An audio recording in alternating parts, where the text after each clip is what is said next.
গত সোমবার বাংলাদেশে পালিত হয়েছে ঈদ উল ফিতর।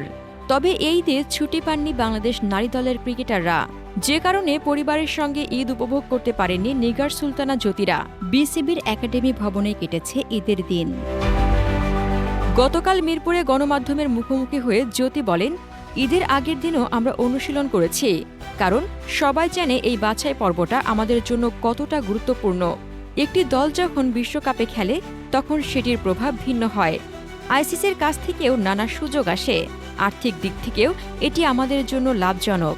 2025 ওয়ানডে বিশ্বকাপে মূল পর্বে খেলা নিয়ে জ্যোতি বলেন, নিয়মিতভাবে বড় টুর্নামেন্ট খেলার সুযোগ পেলে হয়তো আমাদের বর্তমান অবস্থা অন্যরকম হতে পারত।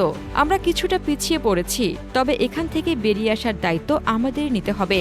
নিজেদের সেরা মানসিকতা ও সামর্থ্য দিয়ে এগিয়ে যেতে হবে। অতীতের কথা জানিয়ে জ্যোতি বলেন, 2018 সালে এশিয়া কাপ জয়ের পর আমাদের নারী ক্রিকেটে একটা বিপ্লব ঘটেছিল। আমরা ধারাবাহিকভাবে ভালো করছিলাম, তবে কোভিডের কারণে প্রায় 2 বছর পিছিয়ে গেছি।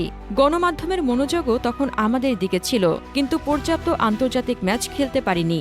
ব্যাটিং কোচ ডেভিড হ্যাম্পের পাকিস্তানে কাজ করার অভিজ্ঞতা কাজে লাগবে বলে মনে করেন জ্যোতি। তিনি পাকিস্তান নারী দলের কোচ হিসেবে দীর্ঘদিন কাজ করেছেন, তাদের কন্ডিশন খুব ভালো বোঝেন। তিনি জানেন কিভাবে রান করতে হয়, কোন পরিকল্পনায় এগোলে সাফল্য আসতে পারে। আমাদের ব্যাটারদের সঙ্গেও আলাদাভাবে কাজ করেছেন। তার অভিজ্ঞতা পাকিস্তানের কন্ডিশনে আমাদের দারুণ সাহায্য করবে। গত বিশ্বকাপ খেলার পরে আমরা এফটিপিতে ঢুকেছি, যা আমাদের ক্রিকেটের পরিধি বাড়িয়েছে। ক্রিকেটারদের জন্য এটি বড় সুযোগ, যোগ করেন তিনি।